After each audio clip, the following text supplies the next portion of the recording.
Hello everyone, and welcome to the Video Game Choo Choo Podcast.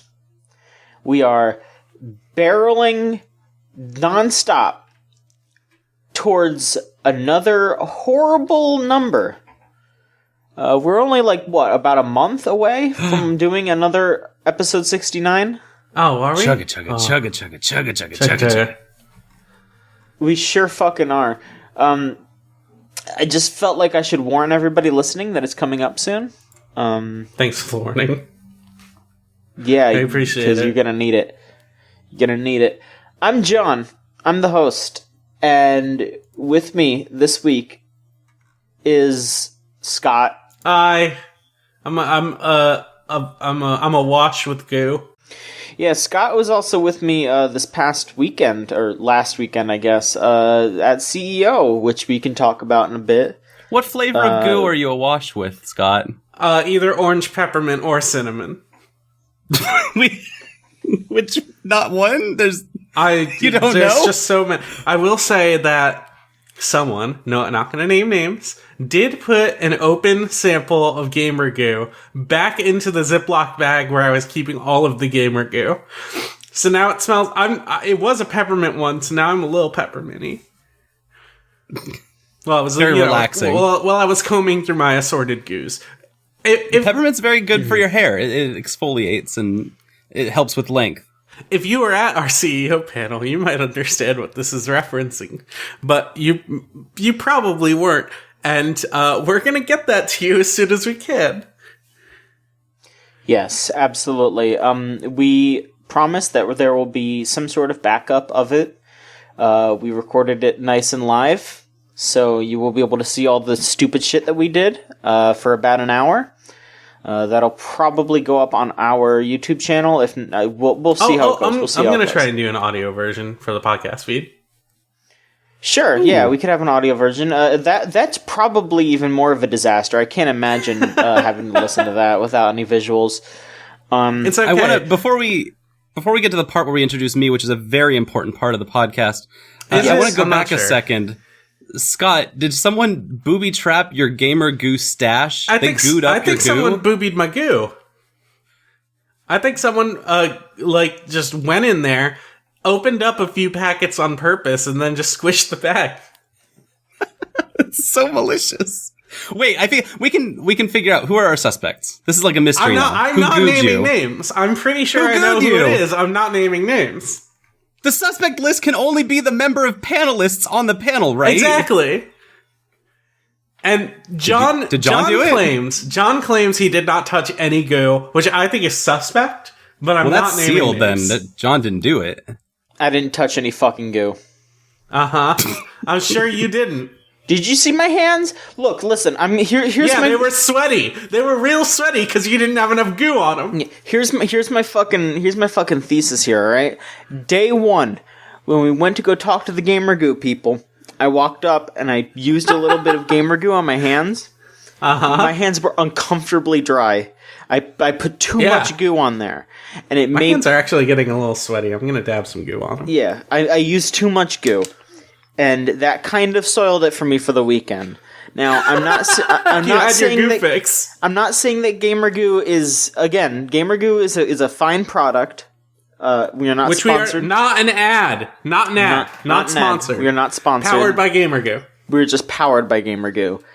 And yeah, my hands were very dry that entire day, and then the next day I was like, I don't want my hands to feel like that again today. I'm just gonna not touch the goo. So that is my alibi, alright? And there were two other people on that panel. Other people. We had Zach, and we had returning Chooch veteran Michael on the panel. So, Zach and Michael, you two are suspect. And I'm not gonna name names. I did, so it's okay. I just gooed up my hands. All right. And hopefully you get to hear the audio of it in this podcast version. I hope not. But now they're incredibly moist, and I'm hoping they get dry soon. Mm-hmm. Soul in your hair. I'm a champion. You are. I am a champion. You are a champion. I am a champion. We knew that already, but is there something specific that you're saying that about? Aw, Thanks, John. My middle schoolers, we just went to our national TSA competition, which stands for Technology Students Association. Mm-hmm. And it's a big student club organization that is run all across the nation and competes in a bunch of STEM events to be the best in the world.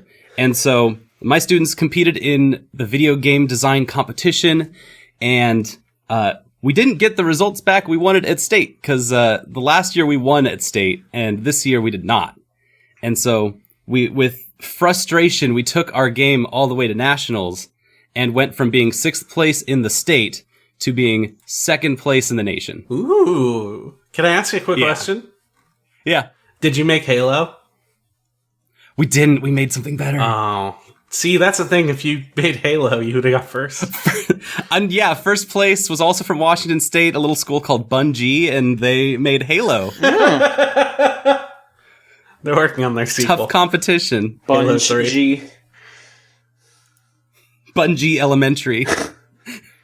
Where they just teach you Halo. Yeah. No, that's who beat us, was the Redmond boys at state. Then we trounced them at nationals, so it's like our own little revenge. There you go. Yeah. So I'm like just beaming. I'm above the moon. I'm above the stars. I'm above entire galaxies right now, because that makes us back-to-back champs. Nice. That kicks ass. Yeah, we won last year. Nice. We won nationals last year, and it was like that. We can't do that again. That was some fluke. That was some joke. We made a cutesy little text adventure, choose your own path, kind of haunting, spooky forest running game that had like YouTube videos in it that interwove a couple of narratives. It was really cool. Mm. But we were like, it doesn't have graphics or anything. It doesn't have like when I would share it with the middle schoolers, they'd be like, all right, so where's the video game part? And I'm like, you're just read, idiot. It's there. And this year we used the same engine, because the student who made last year's game was on with us this year too. And she was like, I want to make it like Deltarune. And so that's what we made. We made something that was a full-on RPG. I got to teach her how to use arrays and data structures to make an inventory system. And it turned out really well. She wanted to make a game that it investigates being in a TSA club and how that works, and trying to hone your skills to be better and better over time while you're trying to maintain your friendships. And when you try to fight all of the enemies off, your friends will come and help you with that. And so it's just really cute. It was really cute, and the game turned out great. When we turned it in, we were like, hey, we did not win at state with this. This is the best that we can do. So regardless of what happens, we've done our best, and it felt really good. And everyone was like, we are okay. If this doesn't place at nationals, if this is nothing at nationals, then it's fine. And instead it ended up taking 2nd. So yeah, that was I'm in my victory lap mode right now. I'm just going around. I'm going to share the official soundtrack that one of the other students that was in the group made. She did all the music for the game.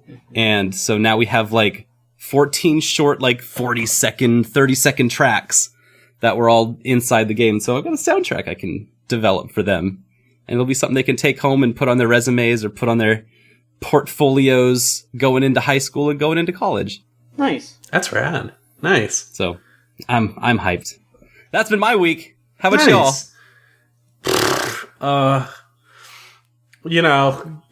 I was a goofy, and that's just normal. It's just how it is. Mm-hmm. Yeah, we So the CEO happened. I need to hear all about this, because I missed it because I had to hang out with children, and oh, that's unfortunate. Yikes! I've got some stories, and they're not great. I don't know. We had a pretty okay time. I guess I'll just shout out real quick that a good amount of fine folks. Mostly people named Chris from the Chooch Discord and the community showed up to support us. I love all the Chris's. Yeah, our good buddies Shoeless and Boss Stones were there, and then I guess just Chris. I guess they're just Chris in the Discord.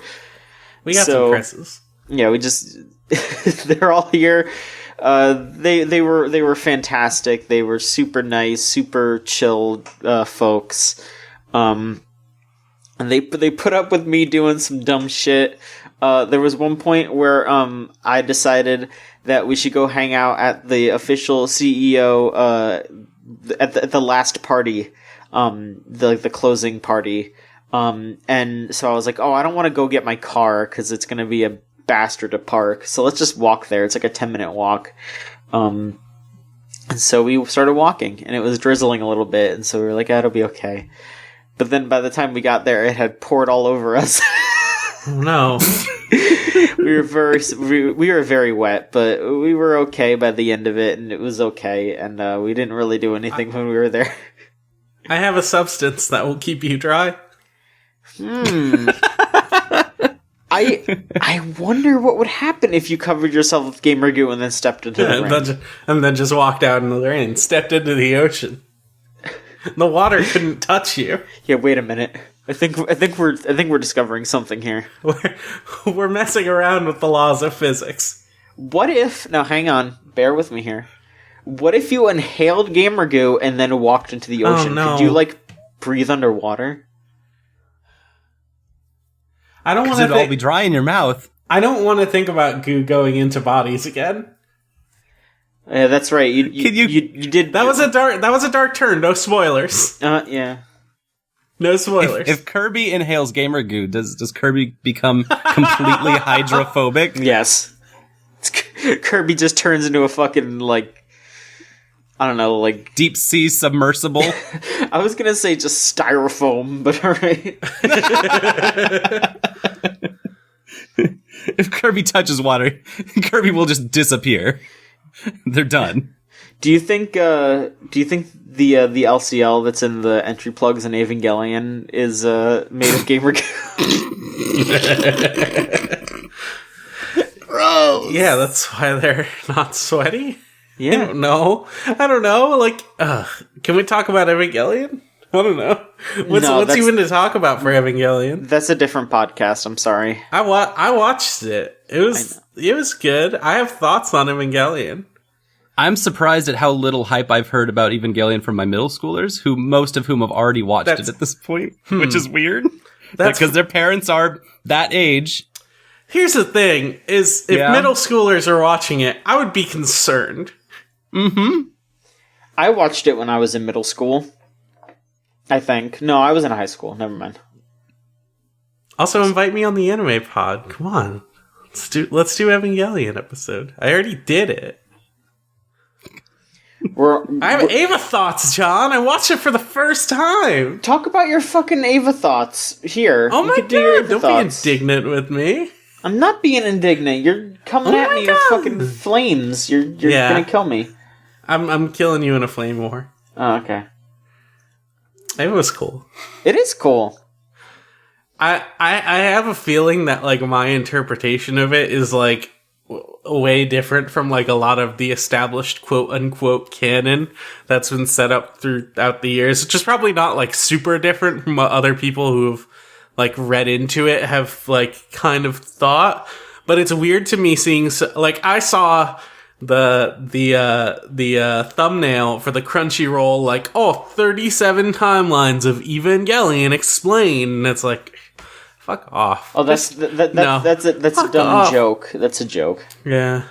From what I understand, they went out of their way to grab a bunch of games and stuff and other tertiary media to try and fit them into the timeline. I'm not thinking about it like that, and that's just whenever I see something like that, I feel like I'm just so far removed from everything else. I feel like I've watched the entire show and Evangelion, and I still feel so distant from what everyone else is talking about. You're still on the other side of some kind of glass. Yeah. Where all the kids are frolicking in the Evangelion pools. Well, and I will call them kids. You have only just watched the Netflix series. Well, here's the thing, Scott. There are 3 more movies. Yeah, but they're a different thing. They're a different thing. They're a different thing. I'll get to them. All right. I'll watch the rebuilds. I don't know what to even say about that right now. Those are the movies. Yes, those are the ones that you need to watch. Yeah, I'm aware. We did title it X-Tube Rebuild. I have some kind of tertiary knowledge of what this thing is. X-Tube is a story that repeats. Yeah. Ooh. But yeah, like, I have a lot of thoughts on it specifically about the end, but it's interesting to see so many people try and, like, fit both the actual, like, ending of the show and Evangelion into, like, some chronological timeline, because the two are so completely different, and I think the movie makes it very clear that, like, the events of the movie are, like, sort of a replacement for 25, 26, episodes 25 and 26, in the sense of, like, you know, because this happens, this doesn't happen. At least that was my take. And it's weird to see so many people, like, try and mesh those things together when you're using a medium that allows you to not need to do that. I don't know. So, I guess I'll kind of explain, like, why End of Evangelion happened. I know about, like, the, I know about a lot of the stuff in it, but yeah, I definitely want to hear the story. Yeah, so people these days are very loud and angry about endings they don't like. And these days. Well, exactly. That's what I'm saying. Like, it was like that back then, too. And a lot of people were very upset about how Evangelion, the TV show, ended. They were so angry that they sent death threats, you know, assault threats, like, just absolutely awful hatred, all spewed at Gainax about the ending of Evangelion. And so, instead of leaving it on that slightly hopeful, a little, like, weird ending that the show ended off on, Anno basically went, alright, motherfuckers, you really want an ending? Here you go. And made End of Evangelion, like, something you can't really tell on the Netflix version because they don't really do, like, the, and I don't remember if you watched End of Eva on Netflix or not. Oh no, I went and I watched the originals. I watched, they were on a Plex server a friend of mine had, the original series and End of Eva. Okay. So I guess for those of you at home, just to say, if you do watch it on Netflix, you will miss some stuff because they actually put the death threats that they got in that movie. Like, they explicitly, like, took pictures and mixed that stuff into End of Evangelion to basically, like End of Evangelion, or the ending of Neon Genesis Evangelion is Anno trying to be hopeful, and End of Evangelion is Anno, like, accepting the anguish and realizing that the world is never going to be happy with who he is and what he makes. Well, I think the ending of Eva itself is, like, it's like, there's a hopefulness to it, but it's still, like, a bitter hopefulness. It's this idea of, like, both endings are apocalyptic in their own ways, which is a thing that's very prevalent in a lot of Japanese media. And I think it was important to them to not need to show, like, a lot of the harsher parts, because, fuck, I'm gonna, like, get into some terms. Solon, have you watched Evangelion? No. Okay. Well, let me tell you about the Human Instrumentality Project. Oh. Okay. So, the way I took it is, like, 25... By the way, I'm just kind of, like, walking away, like, as if someone was telling me to do a survey. Have you heard about what's going on lately with the Human Instrumentalities project? Do you have 5 minutes to... The way I understood it is, like, the ending of the show is, like, human instrumentality takes place. Like, it's the, like, the end of Eva, the movie itself, like, makes clear why it was necessary that human instrumentality needed to take place.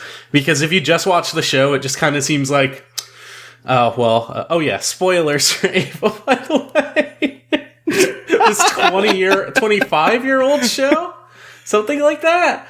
But yeah, it makes clear why it needed to take place and why, like, you know, Gendo's a piece of shit, but like, if you just take it from the interpretation of the show, it kind of just seems like this was this weird pet project that he wanted to make sure happened no matter what.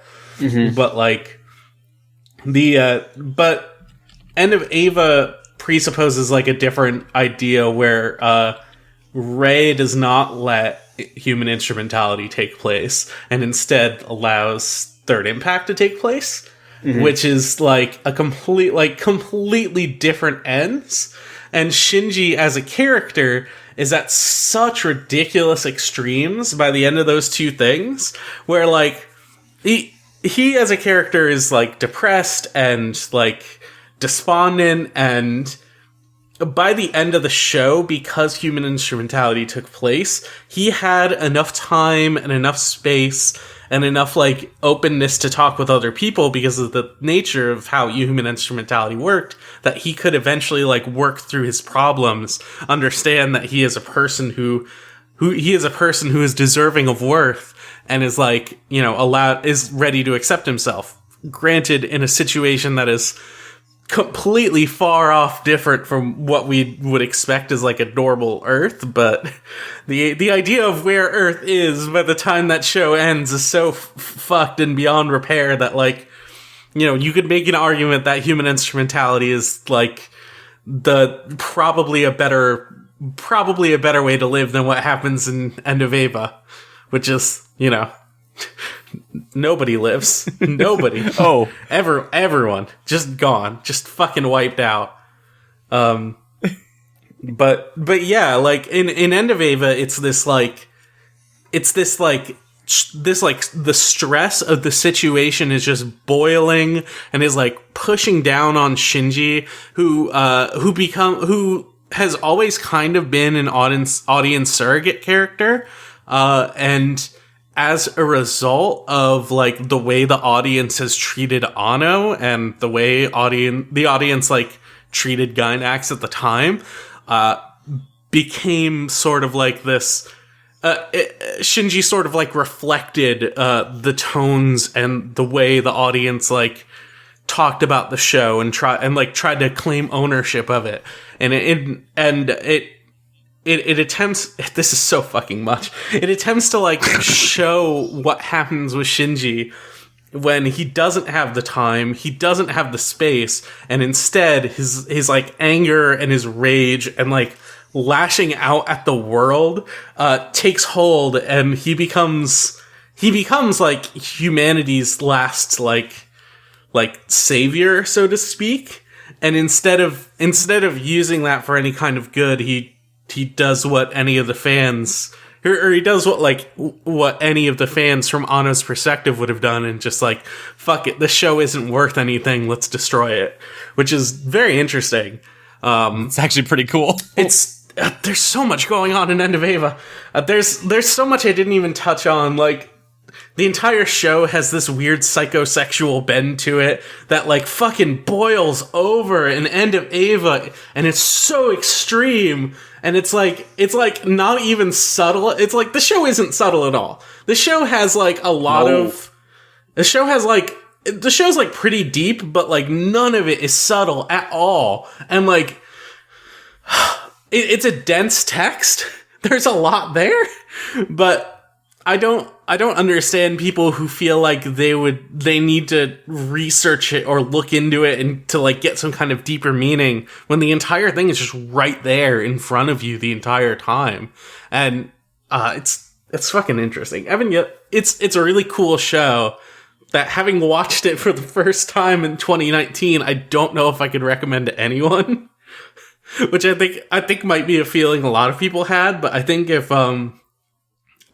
you're into apocalyptic fiction, stuff like, you know, Devilman Crybaby, shit along those lines, it's like, this is definitely something you would be interested in.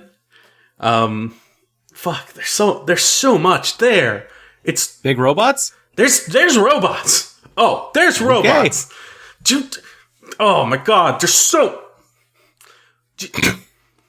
They're big? They're pretty big. Hey, so if you like the robots in Evangelion, I would like to recommend you an anime or two animes Called Code Geass? No, I was gonna say It's got big robots. I was gonna say Gunbuster and Diebuster, but all right, I guess. Oh yeah, Which you've talked some about. actual good ones. Which you talked about on Chuchigatari, the newest sure did. episode that's up on the live feed. Yeah, the free feed. You can go listen to that. Right now. Isn't that cool? Wow. All right. So anyway, I guess we should actually talk about video games on the video game podcast.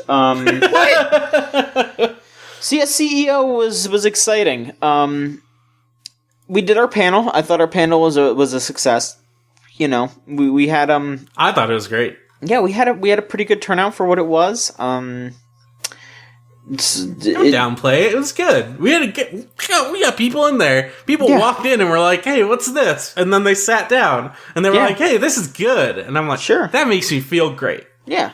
And wasn't your counter programming like the AEW stars having a meet and greet? Yes. It was the AEW meet and greet, which I went and I spoke with Hangman Page, and he made it seem like he told me that maybe we were counter-programming them because they were not getting a lot of people either. Of course, that's just him being nice. Wink. But still. Mm-hmm. But yeah, it was a good show. I don't know, should we mention the things that we announced on there? Yeah, go for it. Okay. Sure, alright. Yeah, we had announcements and stuff. That was so cool. Yeah. So, we had, 2 trailers, one of which is a returning thing, and one of which is a technically new thing. The first trailer was the announcement that X-Chum is coming back. Yes. Yeah, we're working on editing that again. Mm-hmm. Yeah. I still have all the footage of the last few streams saved, so I gotta upload those. Mm-hmm. And the new thing is something else that we've been working on. Rose and I are finally actually doing the Spyro LP. Nice. It's finally happening. We have a bunch of episodes edited already. We're gonna get that done. We're gonna get it out there.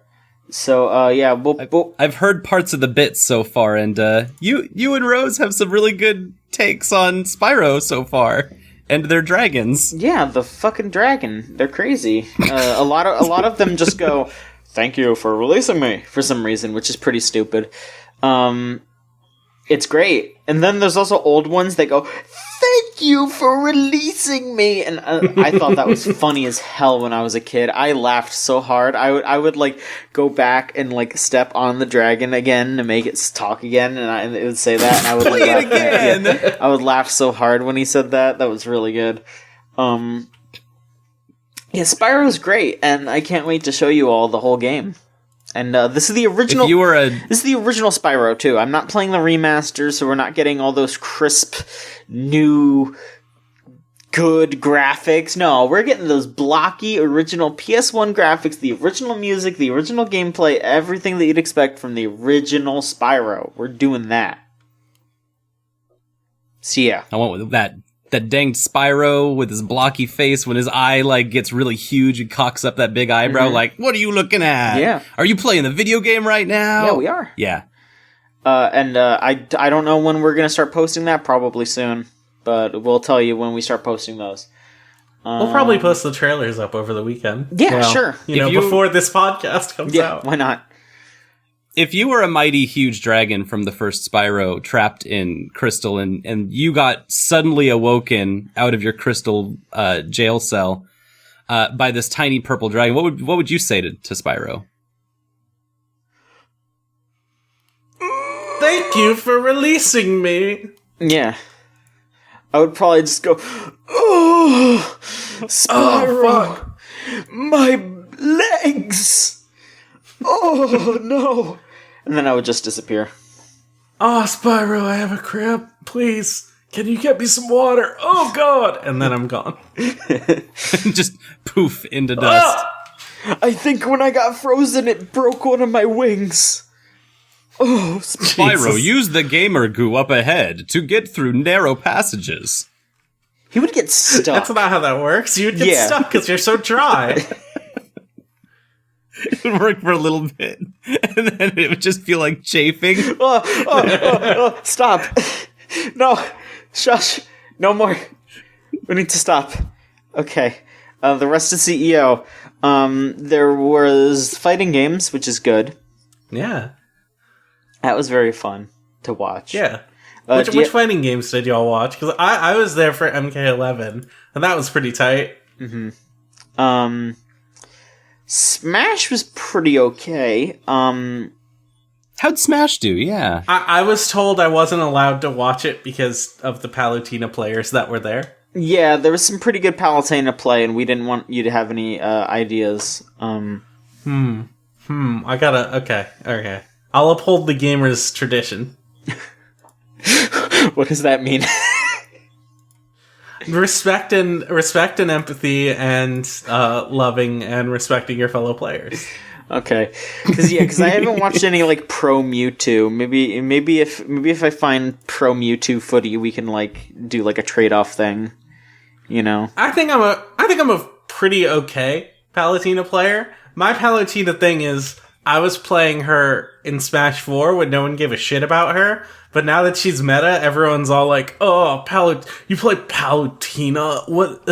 That's so fucking gross." And it's like, no, this is what I love. I respect the character loyalty. I wouldn't say that because I know that you played Palutena in Smash 4. Like, I've been playing Mewtwo since Melee, and Mewtwo's good now, and I just want everyone to know that I've been sticking with him through thick and thin. I played as him when he was at the bottom of the fucking barrel, and now he's, like, solid. Mm-hmm. Yeah. As a Jigglypuff player, I have no idea what any of you people feel like. Yeah, because your character got bad. The thing is, like, I've kind of, like, developed... Because Palutena is a relatively new character in the Smash series, like, just being in one game before. And I played her when no one was playing her, so I basically, like, developed a whole bunch of my own tech. And, like, that has worked out really well for me, especially in, like, just competitive online matches where I'm just squashing people. And that's fun. But now that she's, like, an established meta character that people know how to play and know how to counter, it's like... I should probably look up what people do now that people play her. Mm-hmm. How do you feel about the surrounding controversy now that she's popular about calling her, Palutena? Oh, that's bullshit. That's bullshit. She's pure. She's one of the few amiibos I have. Okay. That's all I've heard her called, which is weird because I always called her Palutena. But, like, all of a sudden I'm hearing a lot of people calling her Palutena. And now I don't know what's real. Yeah, that's garbage. That's garbage and trash. Okay. And frankly, I'm not going to stand for that. If you say that near me, I will hit you with a big fireball. No. You're going to hit me with that anyway. Right at the edge guard. You're going to do explosive flame or auto reticle, Scott? Explosive flame. I mean, I'm going to hit auto reticle a lot. Just get ready for that. That's a big thing. The 3 amiibos I have that I like are Palutena, Waluigi, and Slayer of Astoria. And then I have these other 2 here I'm not going to name. Wow, you're going to disrespect the amiibos? Well, one of them is Lucas. I don't remember the name of the other one. She's like the pink shopkeeper from Animal Crossing. Someone sent it to me, so I don't want to try and look it up. What is her name? I don't remember those. They're like alpacas or something. I don't remember. Yeah, they're alpacas. I don't remember her. Well, she's here. She's standing between Waluigi and Palutena. Okay. And then there was the wrestling show. There was the wrestling show. Oh, I just caught the wrestling show. That was the first thing I did when I got home from hanging out with like children for way too long. Is I just came home, drank a beer, and watched the wrestling because that's all I've wanted to do all week. And Yipes was in the front row. Yeah, and so was Justin Wong. Justin Wong was also there, and there was a point where Justin Wong did hand Jabali a fight stick to bash over Michael Nakazawa's back. That was incredible. It was pretty good. So I don't know very much about wrestling. I couldn't tell you like half of the people's names that were wrestling there. But I still had a good time watching it. It was still fun. It was good wrestling. I got like crazy good seats, which is really weird. Where were y'all at? You felt really close, like you were up in the action? Yeah, we were, I don't know how to properly describe this, but we were, like, on the ground. You know how, like, there are, if you're in, like, an arena or something, yeah, you're on floor seating. Yeah, floor seating. Okay, sure. We were on floor seating, and it was pretty close to the ring. It was not, like, front row, like, you know, it wasn't, like, on, like, the hard cam or whatever. It was, like, in the middle, like, so we were, like, facing the entranceway, but it was still really good, and it was, like, $30 for those seats. That's not bad. And if they were, like, on either other side, those would have been, like, $100. So we just got, like, I don't even know why those are considered bad. I guess maybe because you're, like, kind of on the side of the commentary. Maybe you're, like, a little weird angle. But they if anything, those are probably the best seats. Because you're getting them from hard cam view. Yeah. I don't know. It was good. It was good. It was fun. Scott, do you have any, like, specific... Or even Solon, because you watched it, too. Do you have any more specific opinions? The guy behind me who challenged me to a fight never showed up outside the arena, so, you know, just saying I won that one. I was up in the, like... not rafters, up in, like, you know, the seat, like, side seating, up next to, like, the the fucking fencing that blocked off the seating from backstage. So I got to see what was happening there for a little while. So that was cool. But there were a group of people that were maybe being less than cool. And there was also a person sitting a little bit in front of me. And this was the only guy that was doing it. This is one dude. Just occasionally during the show, he would just stand up. He would stand up, like, by himself, just watching. And it didn't affect anyone else except me, because the way he was standing was perfectly within my eye line to block the ring completely. So... Does that mean you had to stand up too, along with him? That means I had to stand up. And then the weird, stupid old Mark behind me, who was saying maybe less than cool shit about some of the wrestlers, was like being a butthole. And I told him, hey, maybe you should stand up too. And he was just like, fuck you. And then challenged me to a fight. Which he lost. And then never showed up. So I won by forfeit. But yeah, that's normal. That's probably not the worst, but one bad experience I've had with, like, crowds in wrestling. There was one guy at an NXT show who sat literally directly behind me and screamed everything at, like, the top of his lungs to the point where it was, like, literally damaging my ears. And I think maybe if I had a little bit more confidence in myself, that I had, like, maybe had during that AEW show, I would have stood up, turned around, and went, you need to shut the fuck up. But I didn't, so I just kind of stuck with it. And then we got earplugs for the next show, which we didn't really need, but we had them. Mm-hmm. That was the NXT before WrestleMania. Oh yeah. Oh. All right. What a time. What was your match of the night? Ooh, that's tough. The one I definitely screamed the most during was I gotta look up the people who were in it real quick. It was the 3-way women's match with Nyla Rose and the other two women. Yeah. That one was pretty cool.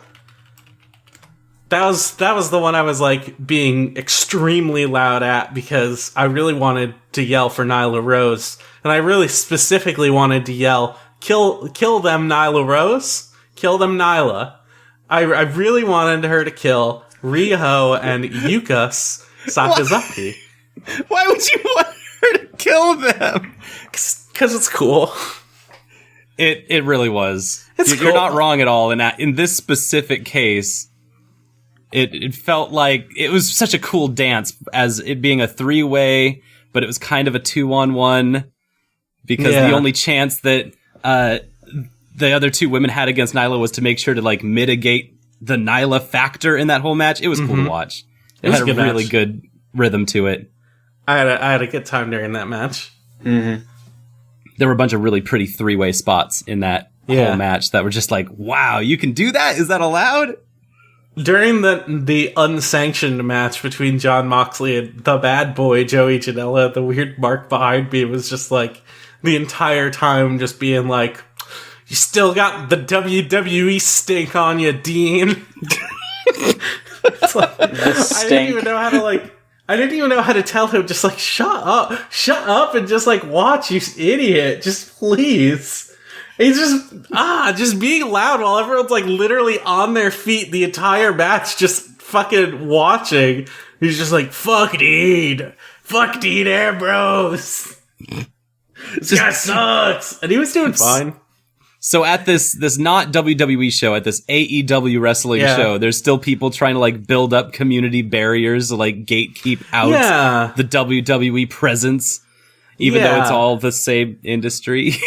The main thing he was saying was that he's seen better, which like the match they had wasn't a death match. It probably would, like, my opinion is that it probably would have been a lot cooler for like AEW on their second major show between 2 deathmatch guys to maybe have a little bit more of a deathmatch in order to like present a real alternative to the like very stock standard stuff that WWE does for hardcore matches. Like maybe throw some light tubes in there, like maybe like get some more wretched ass shit, because that's the kind of stuff that people have been improving on in death matches for fucking years. Like, that's why GCW is so popular right now. Maybe despite the fact that Schlack is there, and Schlack is not a good person. But, like, there's so much they could be doing. Like, there's so much they could have done with that. And I think that's the thing that's disappointed a lot of people about it, is that they could have done more and didn't. Which I kind of agree with, but also it was fun. Like, it wasn't a bad match. It was just kind of like, I wanted to see these guys put staples in each other. They didn't. It's fine. Not a big deal. Solon, how about you? What was your match of the night? The things that I got really excited about was seeing Michael Nakazawa choking out Jabali with a GameCube controller. That was very good. While, like, pretending to play it was very, like, Mortal Kombat feeling. By the way, that was a match a lot of people hated because they're not fun. I mean, I don't know why you would hate that. The thing that was shocking to me was Jabali doing suplexes. Takes wrestling seriously. Dave Meltzer wants you to know that it is very important that you don't make a mockery of wrestling. Just seeing Jabali doing like some good ass suplexes in that match was really inspiring, actually. Yeah, that was good for Jabali. He did an incredible job, and then watching him lose that match was like, hell yeah. The right person won this match. And now I guess their record is like 1-1 against each other. Yeah, they're definitely going to do it again next year. I could watch it again. I could watch it many times over. And there's so many places they could go from here. Yeah, I hope they do something like even stupider. Like, like bring us in a steel cage or something. I don't know. Wrestle for ownership of CEO. God. Michael Nakazawa for an entire year is just going to own CEO for no reason. And it's still going to be an undercard, like, opening free match on YouTube.com. Right. Didn't they match, like, open the legit show? I don't remember. No, it was on the pre-show. Yeah, it was still on pre-show? Yeah. Okay, then that's a good spot for that. It is. It's awesome. Yeah. That was one of my big highlights. Also, the crowd was really cool. I liked the energy I got from the whole crowd. Yeah. Because it felt equal parts, wrestling really in the know and also video gamey and fun and light, and it felt like the fighting game scene. I liked that there were as many people cheering for Darby Allin as there were for Cody Rhodes. Because hell yes. Darby Allin is a fucking... Darby Allin's great. He's a goth with huge Bart Simpson energy. That is exactly right. I deeply respect Darby Allin and his wrestleboarding. And I want him to be like a big thing in AEW. And I'm glad other people saw that and were like, fuck yeah, Darby Allin. I love this kid. Mm-hmm. Instead of just relate with him so much because he's going to lose every single match he's ever going to be in. He's going to fight as hard as he can. He always loses. He's going to do the coffin drop and fall on people. Okay? He's going to miss the coffin drop. He will not miss the coffin drop. He did! Last week he did! Whatever. That was how he lost the match, and it ruled! He didn't lose. It was a draw. Oh, it was a draw, you're right. Unless you're talking about another show. No, you're right. It wasn't a loss. It went to a draw, and I kept thinking that he lost because he got his ass handed to him for 20 minutes straight, and I loved it!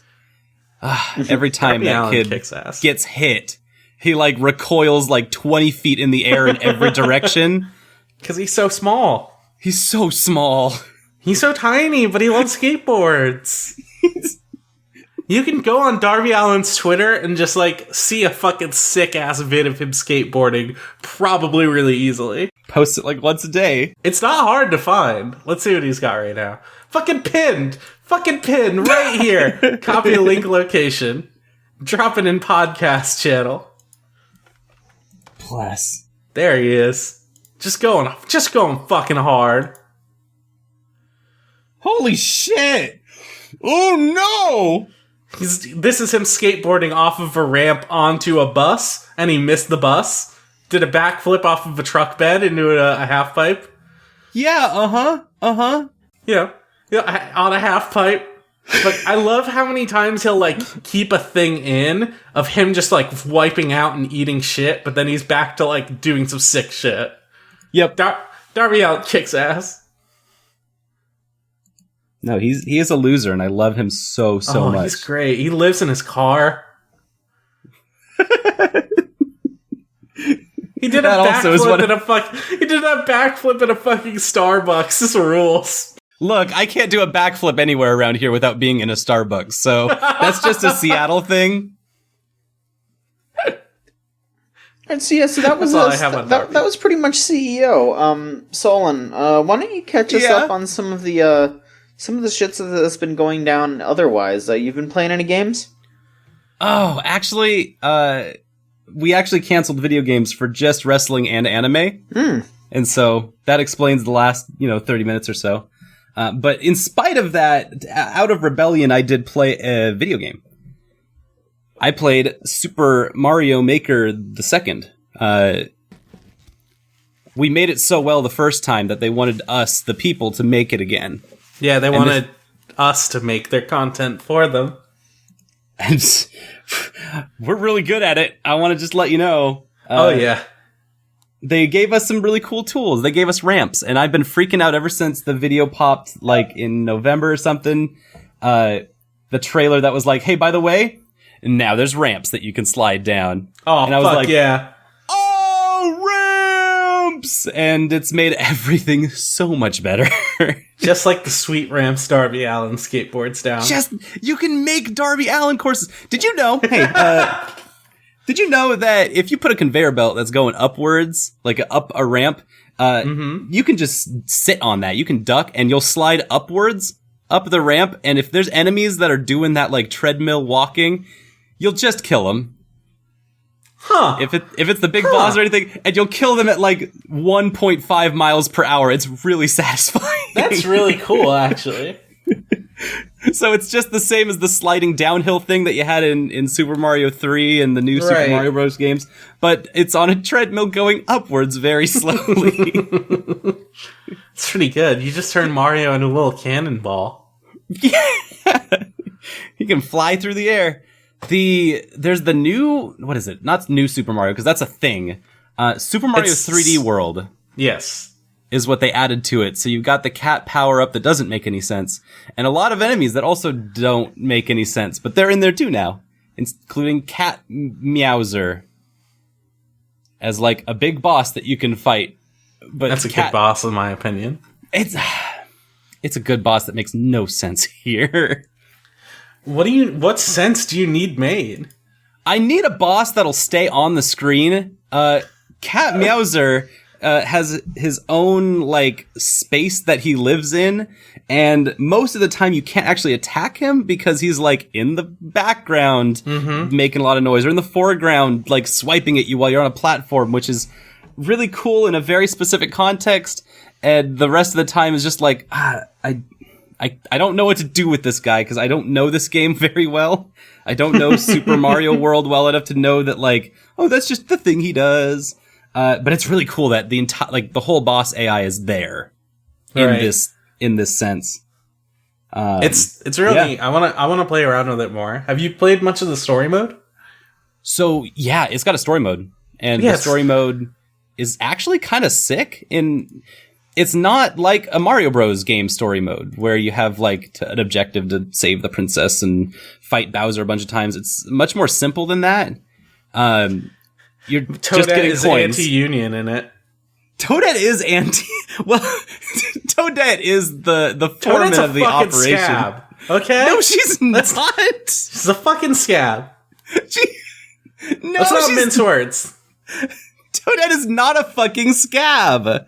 Toadette is the boss of the operation, and the other toads are all workers, which have a labor union. They didn't. Well, I don't know if they have a labor union, and I don't know if Toadette does or doesn't. Well, there's literally a line where she says, "I blame the union about something bad." Did you miss that? Oh, you're right. Oh no. There's definitely parts where the toads like go. So you're building a castle. Let me get to the start of this. You're building a castle with the toads and Toadette for Princess Peach because stuff happened and her castle blew up for funsies. And so to build this castle, you have to get as many coins as you can and just accomplish jobs for the toads. The toads give you a long list of 10 jobs to do, and they're all just little mini Mario Maker levels that when you solve them, you get coins for solving them. And then that list grows to be like 100 of these long. And which, by the way, coins are very important because you need them in order to build stuff, because Undo Dog undid the castle that y'all were building. That fucking bastard Undo Dog. And now your project is entirely over budget. So while you're in these levels, you're incentivized to maybe go out of your way and grab more coins while you can. They put a lot of coins out there. They want you to grab every coin.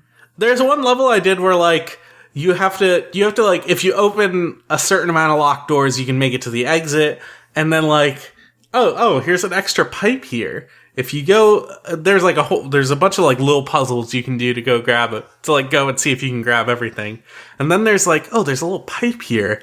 If I just go this way instead of going to the exit, I can see some other stuff. And then you go up there and it's a room just full of coins, top to bottom, but it's blocked by more locked doors that you have to get through. Mm-hmm. And I can't tell if there are enough keys in the game to get through it. I'm sure there are. I'm sure there are enough keys in that level, but it would require a lot of investigating that I have not been able to do. Yep. Mm-hmm. There's a lot of cool stuff like that in the mini levels, where they have like secondary objectives inside those levels if you want to get more stuff. And the design on those levels are very good, and it feels like they're all inspired by the first Mario Maker. Yeah, it's like absolutely every single mini level is like an intense investigation of one specific mechanic. But also it's like trying to familiarize people with all the new mechanics, because like it doesn't it like goes out of its way to be like, hey, here's a level that has ramps in it. Here's the level where the sun is in it. Like, you know, it adds all the new shit to it. It's pretty cool. They also have objectives that you can have that are not just like reach the flag. They'll have objectives that are like, you have to collect 5 gold coins before you get to the end, or you have to kill a monster, before, like, or like a certain number of monsters. You have to kill Bowser before the goal is active. But there's also ones that are just even more obscure, like you cannot hit the ground after jumping. If you do, you fail. Oh, I hate that one so much.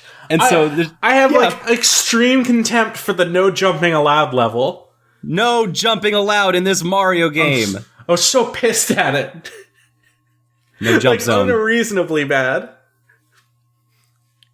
It's weird. That one specifically was like really weird. Not to derail too much, but I do want to. This is breaking news. Nyla Rose did just get verified on Twitter, and she posted a video. It is a video of her in a tank top, no bra. It says, "Is the party over, or is it just getting started?" And it is a video of her opening a bottle of vodka, like doing the like bottle open challenge with her feet while also holding her camera in the other hand. And it's pretty impressive. It's pretty fucking sick, honestly. And then she takes a drink from the vodka after she opens it with feet. It's Nyla Rose. I have such a deep respect for her. So fucking good. I love Nyla Rose. That she did that on the 4th of July too, presumably. She did today. She did it like right today? now. Yeah. Oh, this is like posted a minute ago. good goodness. Well, congratulations on being verified, Nyla Rose. Yeah, congrats. Yeah, I'm working on some Mario Maker stuff right now. What has been inspiring you in Mario Maker? So I've noticed there's quite. I'm having fun toying around with some mechanics. I haven't published my first level yet, which I think is going to be called My Cool Level, but I am working on a level that tries to explore concepts of like cosmic horror in Mario Maker, like something that will instill a fear of something like greater and far more unknowable than anything else will. And hopefully I can get it to work. I've experimented a little bit with it. I've found some things that are like pretty fun that really investigate the things I want to, and we'll see how that turns out. Do you do that thing with the spotlight where you like make the whole screen go dark, but then there's just a little spotlight on Mario? I haven't done that yet. Maybe I will. There's some fun stuff to play with, even in like the auto scrolling that can like really amp up the like the intensity of certain areas.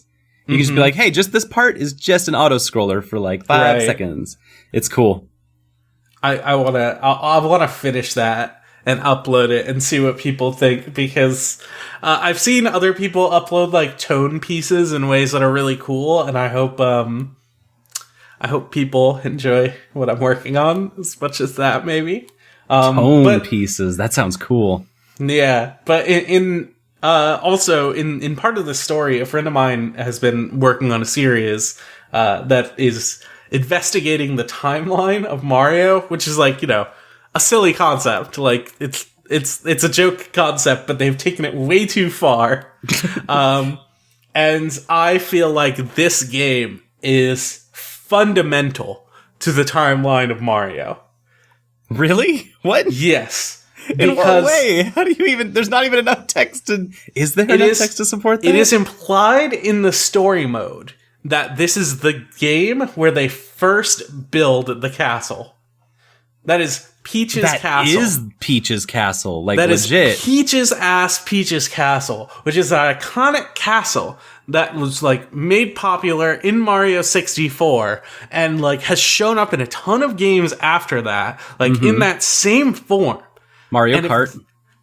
And if this is the game where that started, then that opens up a lot of character implications of where people show up in the Mario timeline. Because fucked up. Before Mario 64, Peach's Castle, like different forms.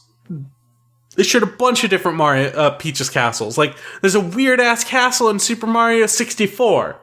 Like, it is not the same thing. This is important to the Mario chronological timeline. Yeah, it sure is. Mario is a laborer. Is the Super Mario Super Show in there? Probably, yeah. I think it is, actually. It's gotta be, right? Yeah. Hell yeah. We'll see once it finishes up.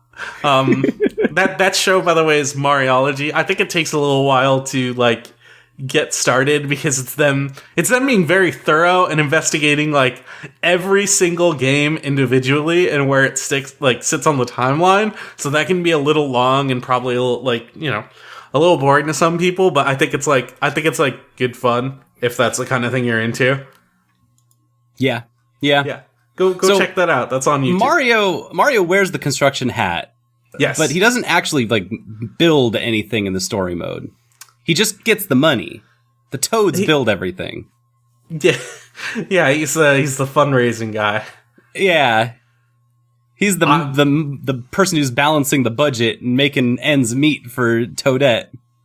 And also wheeling in all the Toads when they go off to, you know, take breaks and stuff. Mm-hmm. He's a busy guy. He does his work. But is he also kind of underneath Toadette's? Is he a laborer or is he part of Toadette's crew? I mean, presumably they're contracted workers, right? Right. Nobody's above or below anyone in that. Except for Toadette, who is... Yeah, she's below everyone because she's a fucking scab. I'm gonna bare my soul here for a second. What's up? They don't call Toadette in the story mode. What? They call her Chief? Yeah. And she's Chief. I talked to the Toad, who was like, just talk to the Chief to get on with the story mode, and I was looking everywhere for the Chief. And it wasn't until I talked to Toadette again, I was like, maybe Toadette knows where the Chief is? And she's like, I'm the Chief! And I'm like, oh shit, I'm so sorry! I did not expect that you would be the Chief! And I feel really bad now. In that regard, they call Toad Taskmaster, so... Taskmaster? Yeah, he's the Taskmaster. He is. Damn, does he have Captain America's shield and Spider-Man's swing and... We'll find out when the canon, like when people finish the story mode and get the real canon. Jesus, the real ending. And alternate endings. Yeah. All right. So yeah, I felt really bad, and Chief was in like bright pink text too. There was, I should have known better. Mm-hmm. I felt like an idiot. For sure. Women can also be chiefs. And I need to respect that. Women can be queens and chiefs. More union buster women. Oh boy. Alright, I've been playing a little bit of a game. I was sent a copy of Judgment for my birthday, because my birthday is in like a week or two. Very exciting. Judgment is, I've only played a little bit of it, but it's more of that, from what I've played. It's more of the Yakuza brand, gameplay. But Yakuza Judgment. Yes, okay, yes, the spin-off to the Yakuza series. If you do not know, Niall has talked about it, but just in case you don't know, Judgment is a spin-off of the Yakuza series. It plays exactly like a Yakuza game, but you don't play as Kiryu. You play as a completely different dude who is he's an ex-lawyer. Now he's kind of a detective who's mostly just like doing like odd jobs for people. It's Yakuza, but with a little bit of, like, detective stuff. It's nothing crazy. It's more just like, hey, look around this room, collect some items, do some... It adds enough to make it feel different. You get to fly a drone around. That's fun. Sometimes you can get around getting in fights by, like, wearing a disguise and shit like that. That's pretty fun. Oh, that's neat. It's just, there's more to it. I will say, I will just agree with what Niall said, that I kind of feel like they don't, at the very least at the beginning of this game, I don't think they know exactly what they want to do with the main character, because the first thing that you do is you beat up a dude to, like, extort money from him. But then they also kind of want to, like, posit him as a good guy. And, you know, like, Kiryu's Yakuza. Kiryu does, like, at the beginning of Yakuza 0, Kiryu's doing the same thing. But I also feel like they can get away with that because there's been so much character history with Kiryu, where it's like, yeah, he's doing this, but also, he's gonna go race stock, like little mini stock cars with some kids later, and he's gonna go respect women, and he's gonna go have a fucking orphanage in like 10 years. So yeah, and do karaoke and all the fun. He's a person too. Yeah, and but you don't feel that from this guy.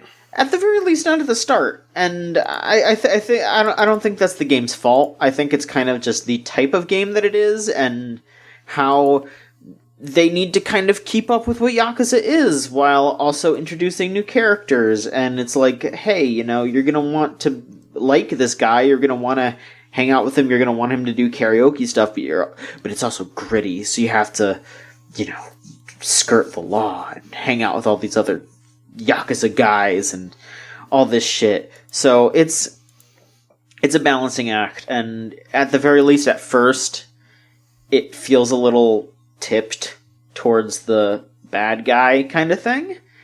But I don't know. We'll see. I'm not that far in. We will see.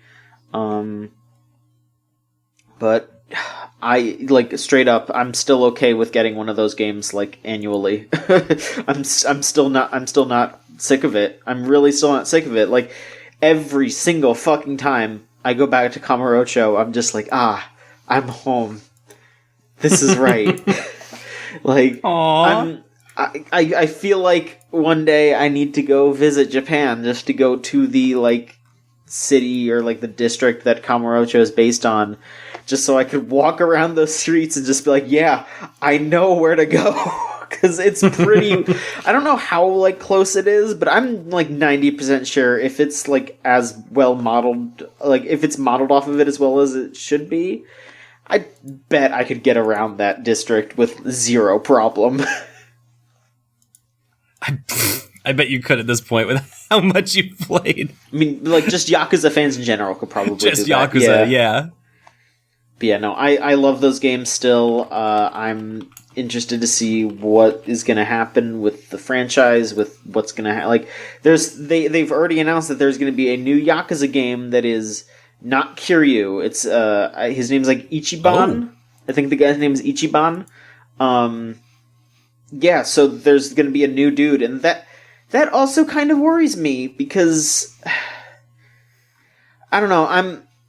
I think a big reason why I like Yakuza so much is because Kiryu is such a lovable guy, and I'm worried that they're gonna try to do something that's, like, not a lovable dude, and that's gonna kind of make it just, like, a crime story, and that's not gonna be as interesting, I feel like. Like, the big reason why I love Yakuza is that, like, it's so over the top, but also at the end of the day, it has a heart at the end of it.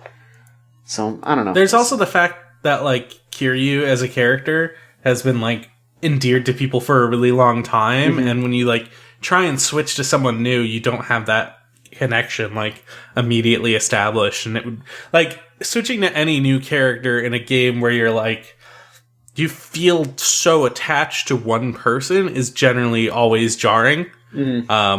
Like, we've seen that happen in many times with a bunch of other game series that try to switch main characters. And that's why some main characters get beaten into the ground for way too long, maybe. But, like, I completely get where you're feeling on that. I like when game series go out of their way to, like, try new and interesting stuff and try to explore new characters, new mindsets, new stuff like that. I completely understand, though, where, like, the heart of Yakuza to a lot of people is, like, being Kiryu and, like, embodying what this, like, lovable doof is all about. And that might not be the same with a character that doesn't quite fit that archetype and might kind of shift the focus of what Yakuza is as a concept in a way that might be jarring to a lot of people. That's actually exactly what it was sounding like when Niall and what John was explaining about Judgment. With Judgment, yeah. Yakuza Judgment. Because Judgment isn't trying to be Yakuza. It sounds like it's Yakuza kind of incidentally because they don't know how to make other games yet. Yeah. But it's like when you try to fit an entirely different story and an entirely different character into an established archetype, sometimes that doesn't work too well. So, that's just how it do be. We'll see how those new Yakuza games are. Yeah, for sure. Scott, what have you been playing? I have played a little bit of Pathologic 2, which is pretty cool. Like, I want to spend more time with it. I haven't spent a ton of time, because they said that they had controller support disabled, and I am a person with wrists that are fucked up, and I don't like to play mouse and keyboard games, and I don't have to. So, they do have controller support. It is not enabled by default in the game. You have to go into an INI and switch it to true. Ooh, which I did, and I messed around with it a bit, and I was like, I'm gonna wait for them to finish this. Because it's clearly something they have not spent a lot of time with. The sensitivity is all off, and there's like no easy ways to adjust it, and like you're still using the thumbstick as a cursor in like a game where just being able to like scroll over something should be really easy to do. They're working on it. It's a game in development. But it's still a fucking cool ass game. I don't want to, this feels weird to say. I don't want to spoil the intro, because I think it's like one of the most gripping introductions to a game, like a game I had zero expectations for. I haven't played the first Pathologic. I've heard a lot about it. I've heard this game like follows a lot of similar beats to that game. This is a spooky ooky game, right? This is like Amnesia. No. It's more like, what's the best way to explain this? It's like, you know how like newer Fallout games are like, okay, you go in this place, you go to these places, and you like grab the stuff that's there, and you explore around, and you're just like looking through things. It's like that, except it's in an active town that maybe has some real dark shit going on. And, like, maybe the apocalypse is coming. Oh. So you have 12 days to, like, explore and solve this mystery. It starts, like, in media res in a way that's really fucking cool. Like, it's such a cool game. I think, like, even if you don't play it, I think you should try and watch that introduction somewhere. Because it's so fucking interesting. There's so much going on. They throw it all at you. And there's even like a tooltip at the beginning of the first loading screen of the game that's like, if you don't know what's going on, just run with it. Like they know what they've made is deeply confusing to new people in a way that is so good. It's really perfect. This actually sounds a lot like all my favorite walking simulator type games. It sounds like all the good like Connor Sherlock and those kinds of just the games where it's like, you're in a space. Fuck you. Look around. What's here? Oh, is it all stuff that's going to mess with you? Yeah, it is. It's not quite walking simulator. Like there's combat mechanics and there's like... Oh, okay. It's like, it's a whole ass game. It's very janky. This is an indie ass game. But good. I think that's very endearing in a lot of ways. It's really fucking cool. I've been enjoying what little bits I've played of it. I am on day 2 of 12 days, and I know people have played far more than that. There's like an aspect of it where you're encouraged to do multiple runs to try and get like the true like big story and try and do everything right, and that part of it scares me really hard. There's 2 characters at the start, and you unlock a third if you finish the game as one of them. What? Yeah, you didn't know that? I did not see an alternate character. That is not how that game started for me. Okay, you know what? Maybe I'm talking about the original version, because Maybe. Oh, no. Yeah, you're right. The original had, like, multiple character classes that you start with. And this one, there might be more, but I don't know, because the game just kind of starts you with a set character that has like set relationships and like set beliefs. Okay. And you just and you go in, like, you start playing as a whole asshole character. Okay. And not like one you're making. The first game had like character classes. That's as much as I know about it. I know this game takes a lot of cues from that game in a lot of ways that are really interesting. I think this game is cool as hell. Like, I don't even know if you have to play the first game to, like, quote, understand it. I haven't. I've been having a great time. It's good. I want to dive into it more once they get better controller support, which hopefully is around the corner soon. Because I will not sit here and just like fuck up my wrist doing that. Yep. It's not like that control heavy or that like involved, but there's some parts where I'm just like, well, I'm sitting here, I've been clicking on things for a while. Boy, do I not like where my wrist is at. And I would like that to go a little smoother. So, what's the news? What's going on? Yeah, what's up, man? Hey, you know what's new? Well, I'm having like the best week ever because they announced Luca on Switch, which was my game of the year last year. So that's on Switch, and I'm just like, yes, please give me an excuse to play that whole dang thing again. And then I found out that something else is coming out on the Switch that I didn't think ever would. But Project Diva is going to have their 10th anniversary on the Switch. Oh. And it's kind of weird because like Project Diva's always kind of been around the Nintendo handhelds. With Project Mirai, which is like a big 3DS game. And so there's been like this weird, like gap between, the Project Mirai games, which were all mobile on PSP and DS, and then the Project Diva games that were all on console, but kind of spread between the PS3 and the PS4, and then there was the most recent Project Diva Future Tone, which had a bazillion songs, and I also hated how the game played, and so I've been kind of abreast of all of these different platforms trying to play a goddamn Project Diva game. And so this is almost everything that I could want, except also it's on the Switch, which I don't know if I have a good way of playing rhythm games on the Switch. So it's one of those things where it's like, they're advertising it. It's going to come out in 2020, like early 2020. It's going to have 100 songs on it. It's going to have one brand new song, which means that it's going to have 101 songs on it. And also I've got to play it on the Joy-Cons, which doesn't sound great. Yeah. I mean, you could be playing it on a mobile phone screen. Yep. That's like a lot of fucking monsters. There's so many. One of the high schoolers I had last year as a student, we were just talking in a back channel out of, for our TSA stuff, because they're all done with their national stuff. They all got home safe.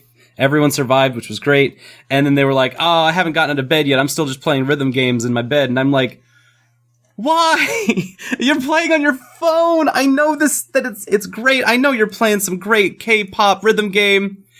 It's just like the tap games that we played on iPhone when I was a kid. And also, those sucked ass so bad. I don't know. They've gotten pretty complicated, you know? They have. I know. And there's part of me that really wants to go to that place. And another part of me that knows I really should not go to that place. That place is full of really good K-pop songs, and I don't want to break my phone. But so Project Diva Max, I think is what it was called. No, it's Project Diva Mega 39, which is actually pronounced Project Diva Mega Mix. It says the word 39 on the end, but that is pronounced Project Diva Mega Mix. And it's coming out soon. But just, I'm looking at the trailer and I'm seeing on the screen, hold X, hold Y, hold B, hold A, and I'm like, oh, those are the Joy-Con controls, and those aren't the nice Sony PlayStation. That doesn't remind me of holding a DualShock 4, which is a very comfortable and nice feeling. It is the best rhythm game experience I've ever had. So, I'm just looking at like, no, it's gonna be another, I'm bracing myself for another experience just like the last Project Diva game, Future Tone, which also advertised having 1 bazillion songs. And all of its gameplay was ported from the arcade version, which is ass. It just plays like big, stinky ass.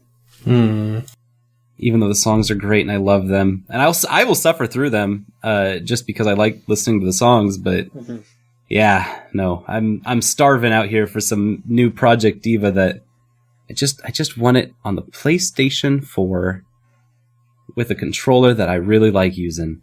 Have you tried it with like a Pro controller? I've tried it with a bunch of stuff. It's the how does this work? Future Tone has a weird mechanic in it where you can accidentally be putting inputs for left and right at the same time. Oh, that's not good. Which doesn't work on a pad. Because if you hit left and right at the same time on PlayStation, those negate each other. That's a null input. But that is not an actual input option in Project Diva R or R the second. And so that has an entirely different control scheme that I think makes a lot more sense. It feels really nice. And Future Tone is just like, nope, we're doing the arcade version, which is really wacky and doesn't make sense even for what it was made for. Because it's really old. It's really, really old.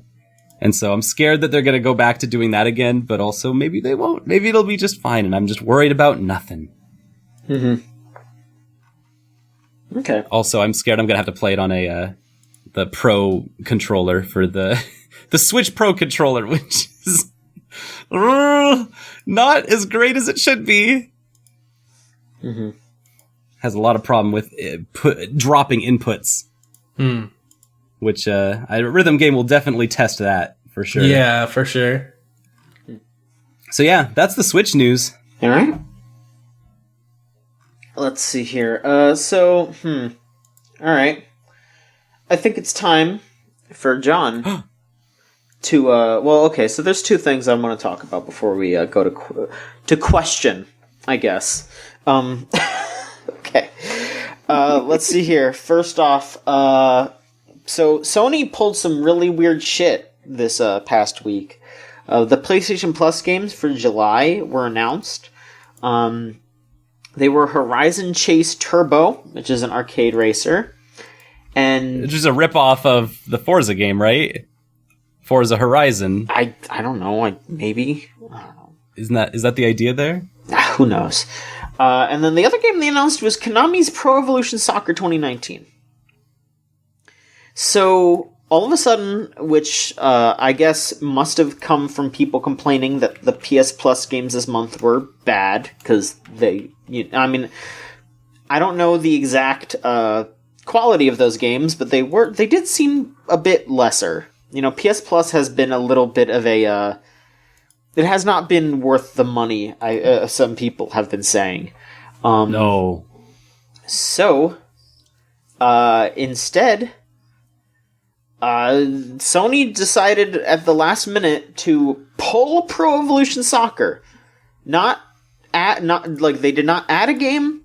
They took Pro Evolution Soccer out and they replaced it with Detroit Become Human.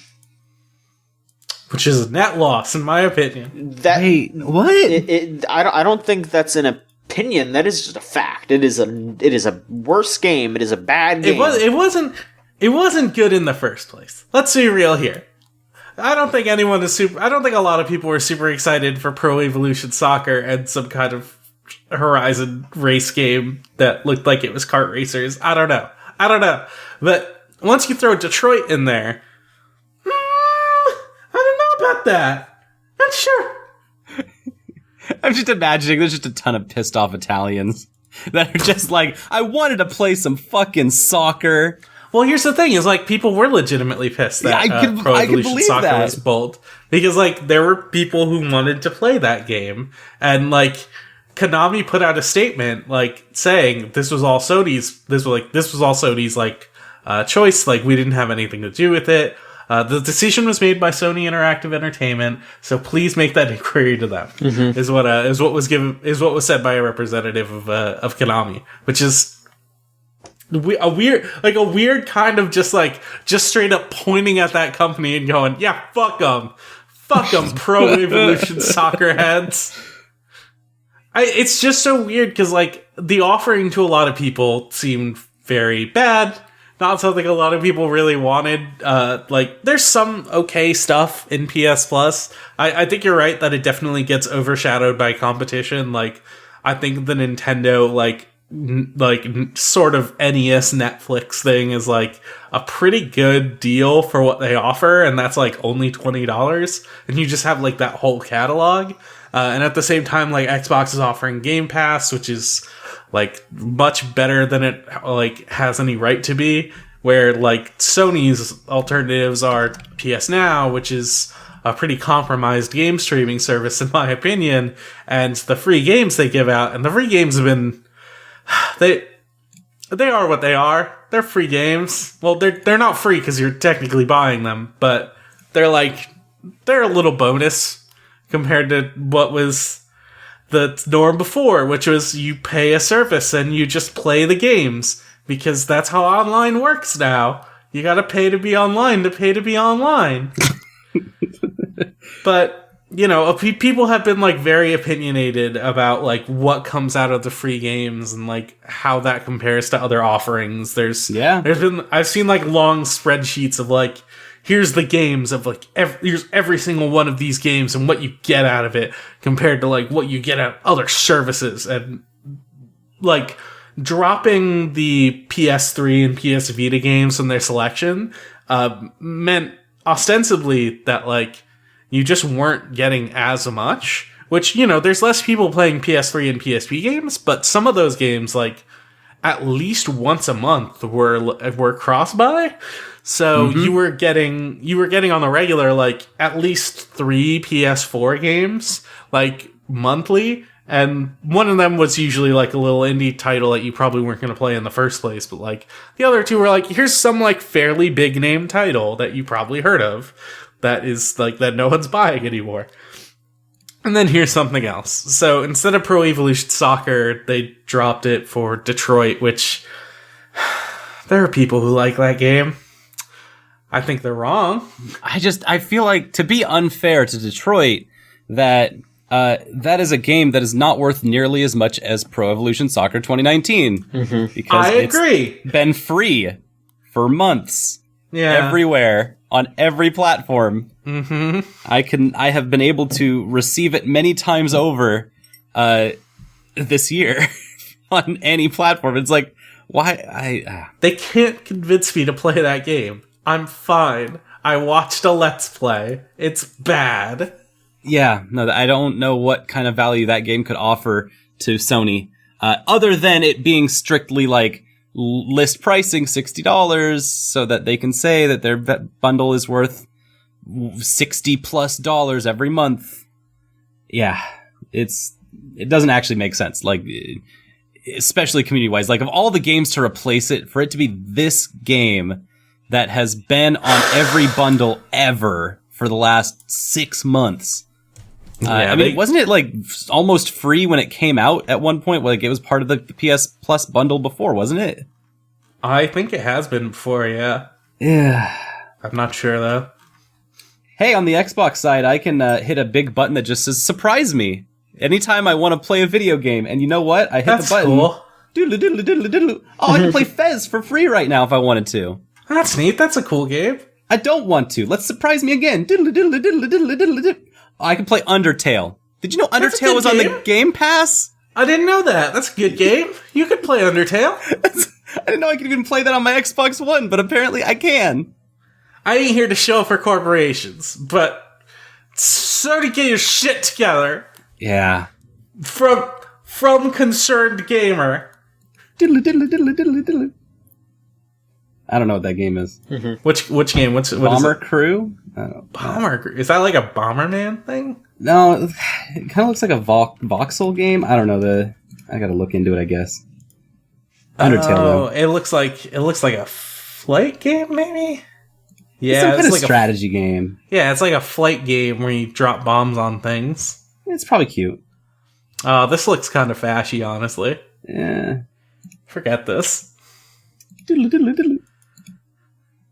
All right. What's next? What you got? Sunset Overdrive, baby. Oh, that's a good one. All right, we're playing Sunset Overdrive now. Yeah. Maybe in a second, because I have some shit to talk.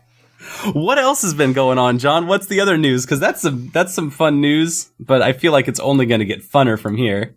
All right, so this part is not necessarily news. It's more just complaining. Uh-oh.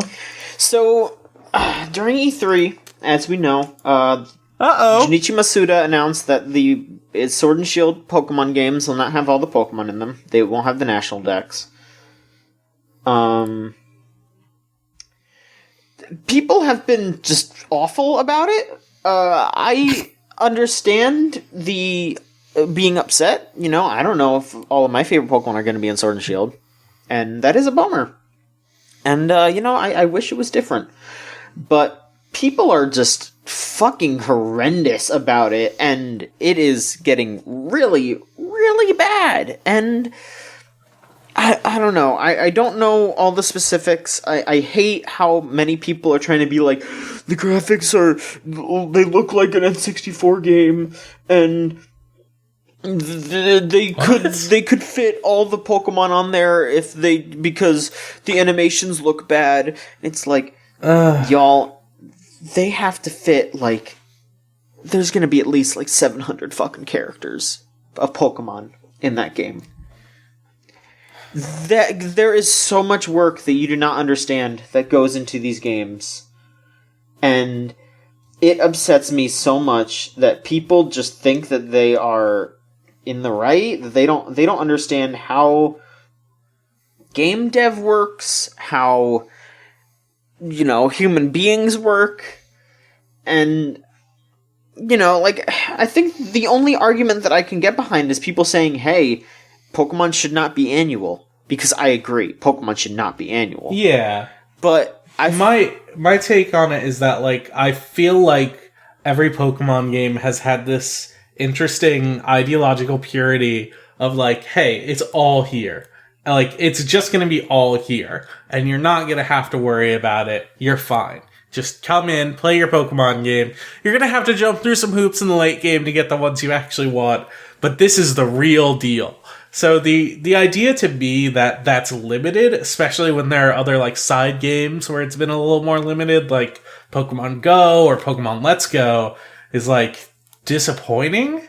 It's disappointing. Like, I want this game to be more than that, especially as the next step of the Pokemon franchise. And I think their justification of, like, well, we have to leave some stuff behind because we want to make sure we're balancing things better is maybe a little, like, I feel like that's kind of bullshit, in my opinion. Not like, total, like, I get it. I get where they're coming from. They're trying to make a game that appeals to everyone, and it's, like, pro-competition viable, and they're, like, going out of their way to disrupt the pro scene to, like, make sure people aren't just running the same strategies over and over again to keep things more diverse. That's fine. That's interesting. I like that. I think the point where you're removing people's options is where it, like, is getting to a line that I am uncomfortable with. Mm-hmm. But also, I have seen the hatred that Pokemon fans have thrown at Nintendo and at specific people in Nintendo, and that is irresponsibly bad. Like, that is horrendous. Like, there's appreciating a weird ideological purity to Pokemon, and then there's just, like, feeling upset about a game that's not out yet, not having everything you want in it. Mm-hmm. That's a bump. Like, don't fucking do that. Don't do that. Yeah, what? No, I had to put NintendoLife.com on mute on my Google apps because they kept pinging me with these articles that were like, Pokemon could be just fitting all of this stuff in there. There's no problem with it. And it was like this weird op-ed rants and stuff, and I was just like, all right, I guess I don't need NintendoLife.com. And there's some truth to that. Like, there's, post-game patches. There's, like, a lot of the modeling work has been done. You can port those models. You need to do new texture work for a lot of them, but they exist and they're out there. And, like, that's not to say texture work is nothing. And they are making they are, like, doing a better job of, like, trying to do more unique animations for Pokemon instead of just, like, here's your physical attack one. Here's your special attack one. Here's your getting hit one. which are like, the same normal shit everyone's had to deal with Pokemon for like a long time. And that's fine. Like, that's fine for the most part when you're dealing in scale and not like, reducing. But like, Nintendo is a company that could do that. Game Freak is a company with the resources that could, and it's a bummer that they aren't. I think if you call them lazy, you're wrong. And yeah, that's actually the part that I question the most, is if they do have the resources to pull off what always does seem like a miracle every time when they fit 700 characters into a cartridge. But I'm actually very on the fence about this, because I feel like this is the tip of an iceberg, and almost all of it is on the responsibility of Game Freak and Nintendo for not communicating clearly. Yeah, I agree with that. But also, I think that people need to fucking chill. Oh, for sure. That'll always be the case. And there's just no chill in this atmosphere whatsoever that we have to live in 2019. That all said, Pokemon fans specifically. That all said, when you said that it always felt like a big ask to put every Pokemon in every one of these games up to this point, like Sun and Moon, just like having it all be there is pretty Herculean in task. Yeah, Game Freak has always. I'm pretty sure they said in an interview that they almost didn't pull it off in Sun and Moon. Like, right? I would believe that. And so a lot of this is Game Freak not being clear about what parts of this is so hard and what parts of it they have the ability and labor for and what they don't. Because the big tall order for the thing that I've always been looking at in regards to Pokemon Sword and Shield is, how do they make the Pokemon games compete in a console market? Because now that they're developing for the Switch, it's technically not a portable device anymore, so there's no excuses on any cut corners that they might be doing, because Pokemon always has these weird cut corners, because Game Freak is not necessarily the largest, biggest budget game company in the whole world, even though they make something that, usually prints cash. So, yeah, I wish I could tell you, like, oh yeah, Game Freak, they're huge, they're just like Epic Games, they can just throw 1,000 bodies at a concept and make it print money for them. But I think they're a lot smaller than that. And I think this might be this might be like a step too far, or like, this might be part of the castle that they have built for themselves, is like, oh, by the way, we've actually reached our limit and we can't actually make every single Pokemon in the new Sun and Moon game, or the new Sword and Shield game. And so, like, now we're here, and now, like, us as a community all have to deal with the Pokemon fans getting extremely angry and Game Freak not saying anything about it. And it just leaves everyone very dissatisfied in what Pokemon has always been. And it's been a team that's not responsible about communicating its own limitations. Mm-hmm. I'm someone who works on I don't want to talk about too much about my actual work, but sure. I am someone who works in develop. Well, I'm a QA. I work on a platform, and I understand very, very much, like, the actual, like, resources allotted to you compared to, like, what people's expectations are. But I also think that when you're a $1 billion company, you cannot be seen as underdogs in this.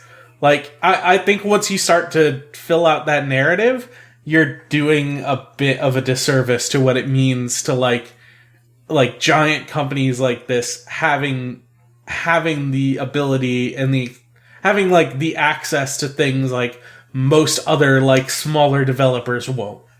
And I don't know. Yeah. There's like the promise of Pokemon versus what's delivered in Pokemon. And Pokemon is a weird series that has a lot of problems. One of their biggest development things to me is whenever they come up with a new concept and then completely scrap it for the next game. Like, y'all came up with this thing that would be a cool addition going forward, and people want to see how you elaborate on it, and then you just give up. that's a bummer. And I think when people see, like, okay, in this next game, there's going to be less Pokemon, there's this feeling of betrayal, because you've seen this before. You've seen things, like, taken away, and you don't know how to deal with that. Yeah. The ways in which some people have tried to deal with it are not cool. But I get people like me who are,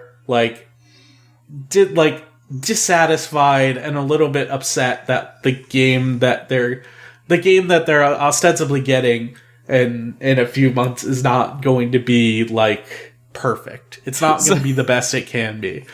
So you're saying, Scott, as a miracle worker, as someone who works in miracles, you know that you can't afford to have the miracle working dry up. I don't know. I don't know. Here's the thing is, like, I feel myself as a Pokemon fan lapsing, and I am excited for the new stuff that they are saying is going to be in this game, but if it is... I liked Sun and Moon. I think it was maybe a little too, like, I liked a lot of the new things they did, and I felt like a lot of it was still, like, very by the numbers in a way that was disappointing to me. Mm-hmm. And I want to see them grow and do new things as a platform. And if they don't, then I don't know if I'll be interested in the next Pokemon game. Because they have big Pokemon now. That's the new thing. The big Pokemon. Mm-hmm. And that seems cool. Don't know if that's enough. I'm ready for it to be whatever. I don't know. I don't really care. It's fine. I know you're a bigger fan than I am. Like, I kind of burned down on them in 4th gen because I played them for hundreds and hundreds of hours and did all of the EV training, all of the building, the competitive teams, all of it. And then, like, had a lot of trouble moving that stuff forward, and eventually gave up at one point and just started from scratch again. And knowing that that's going to be, that even that isn't accessible to me as a fan is a bummer. I don't know how much more interested I'm going to be in Pokemon. Which is weird, because I love Pokemon. I've played so many of them. I didn't play Let's Go, because that was the one where I was like, I know I'm going to hate this. I know for sure I'm going to hate this. Maybe this next Pokemon is going to be good, and I won't hate it as much, but we'll see. And I still think they have a steep hill to climb, and I don't know if open world is enough to, or fake open world is enough to, bring people in. I think that's interesting. I want to see what they do with it. I hope so. Mm-hmm. All right. They got to compete with Monster Hunter on consoles and stuff now. That's all right. So we only got one question. Hell yeah. So easy week. Please send questions to videogamechoochoo.tumblr.com/ask. You'll sound like this person right here. Chooch panel at Comic-Con when? Right now. Welcome to the Chooch Comic-Con panel. Yeah, we're here. What comics you reading? By the way, do you want some of my comic goo? I gotta, keep my hands nice and dry so that I can turn those comic pages squeaky clean. It's the web fluid that Spider-Man uses. Don't like that. Ooh. Hey, speaking of Spider-Man, I did get to see the new Spider-Man Far From Home movie. How is it? It's fucked up, because when I was watching it, I was in a theater with all of my students, far from home, on a student trip.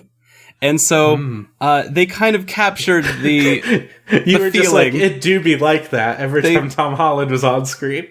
Every time that they had, like, the advisor teacher character, like, flustered because their school trip wasn't going at all how they planned, because suddenly, like, monsters attacked and shit, I was just like, yep. Yep. I hate it when monsters attack. It was extremely realistic. there's a scene where like the guy just shows up and is like, "Hey, I don't know how, but we've got tickets to Prague now. So we're all gonna go to Prague now." And all the students are like, "What? That wasn't on the plan. All right." And he's just like, "Yep, call your parents, let them know." And I was like, shit, yeah, that's literally what going to that movie. Go to Prague sometimes. Going to this movie is a PG-13 movie, and so I just had to be like, hey, we've got 3 hours to burn. Let's go to the local theater and just go see Spider-Man. Call your parents, let them know. Make sure it's okay for you to see a PG-13 movie if you're under 13. Otherwise, we're just doing this. I don't know. Mm-hmm. So it nailed it. All right. That's my Chooch Panel Comic-Con attributions. John, what's your favorite comic here at Comic-Con?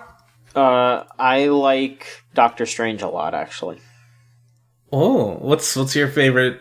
What's your favorite thing he's done? What's the strangest thing he's done? There was the time where he went, "By the hoary hosts of Hoggoth," and then he like opened a portal and then shot some lasers or something. That was pretty cool. I just want to announce real quick here at Chooch at Comic-Con, Chooch Funkos are available at the merch table, and we do have our collaboration with Stranger Things happening. It's shit, what's a fucking... Choocher Things. Choocher Things, we're going off the rails this season. Yep, the season inside the Upside Up. Mm-hmm. We're going upside down. Yeah. Again. We're going in the goo hole. But, I mean, if we're being honest here, I don't know if it's physically possible, but if you go to a convention and you say, "Hey, you should invite these people to our convention," you can do that. They'll make a mess of the table. Yeah, we just might. They'll ban you. Don't worry, you'll need to ban them from throwing things. Mm-hmm. Yeah, it's fine. Did you throw things in the panel? Shh, no spoilers. Okay. We may have gotten a little yelled at. It's okay. We may have gotten a little yelled at. It's alright, though. Alright, so, as usual, real quick, thank you so much for listening. Follow us on Twitter at VGCC. Go to our Tumblr, which is videogamechoo2.tumblr.com. And if you want to send questions, just add a /ask to the end of that, and then that will bring you to where you could send questions. We have our Discord server, thegamezone.zone. You type that into your web browser, that'll bring you straight there. I'd like to thank Melt Channel /Magic Circuit for our theme song Crush off of the album Magic is Real. Please listen to their stuff. All their stuff is back up on Spotify. I think they had like some problems with Spotify. That's all back up, so you can get on that. And also donate to us on our Patreon, patreon.com/VGCC. We have Chuchigatari and The Route up there. If you want to listen to those things, go right ahead. Do either of you two want to say things? I'm Scott Bloodborne on Twitter. Listen to Wrestling on Air, comedy wrestling podcast. We just did the episode where it was my birthday. And everyone came to your birthday. No girls allowed. There were no girls allowed, though. That was such a sad part of the podcast. Yeah, it was definitely that. It was definitely that arbitrary thing I said, not because Oren was very tired and couldn't be on. Yeah. No, it was an extremely good cast. Yeah, Wrestling on Air. Go subscribe and listen to it.